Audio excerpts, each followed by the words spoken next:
As you saw from our last segment, there are many things that make a place special and make you want to be there. This is called placemaking. What is placemaking, you ask? Let's talk to Dan Gilmartin from the Michigan Municipal League and find out.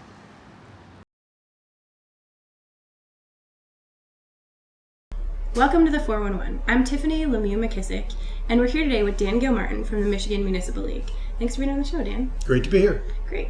So, we've heard a lot about this term placemaking lately. Can you kind of define for our viewers what exactly that means? Sure. I mean, placemaking is really the art of taking the assets in a community and really building the community around it. We've spent, in Michigan especially, we spent the last 40 or 50 years building our communities around the cars and big, huge roads and getting people in and out of towns as fast as we can. And we're really missing the opportunities of what makes a place special, what makes it authentic.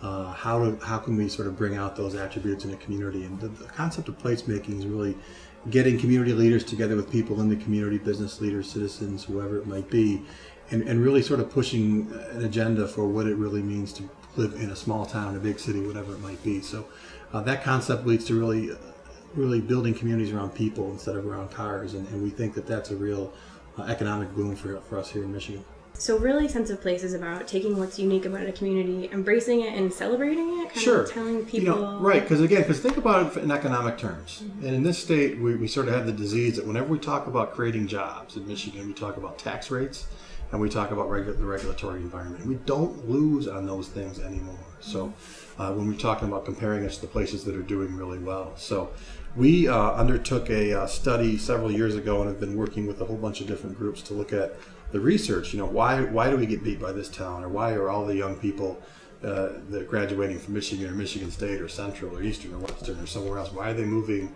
to certain places and not others? Why aren't they staying here? And it's place. It's really what they're looking for. And that's, again, you're talking about an entrepreneurial generation. And we've heard that you guys have, at the Municipal League, have put out a book called The Economics of Place. Right. And when did you guys put this out? Basically, the book has been out for about a month. It's available at our blog at economicsofplace.com or on Amazon.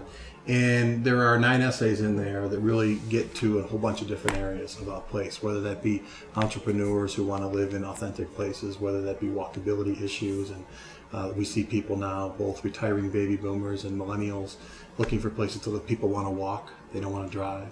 The importance of things like cultural amenities and really having these types of places where you want to be. I mean, that's really what it comes down to. In this age where you're sort of not stuck living next to a Ford plant, people are mobile. They're the most mobile generation that we've ever been in. They move around quite a bit. We're finding out that people and jobs and entrepreneurs are choosing where they want to live first, then looking for or creating their own jobs.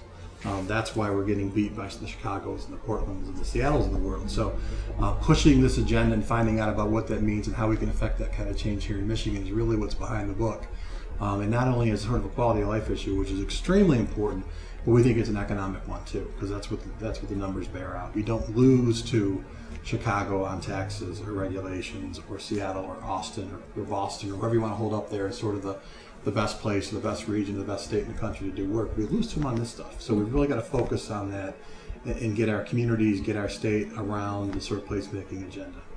So I heard when you visited the White House that one of the staffers actually read the book. Yeah, that was awesome. I was honored to be part of a group through the National League of Cities, where I sit on the board of directors that went to meet with President Obama a couple weeks back. And I walked in and the director of intergovernmental relations was there and said, "Hey, I read your book." So that made us feel real good that the message is getting out there. It's a really powerful message, I think, and it's something people can relate to, whether they're from a small town or a big city. So obviously at that level, we were really pleased to see that the book had made it through.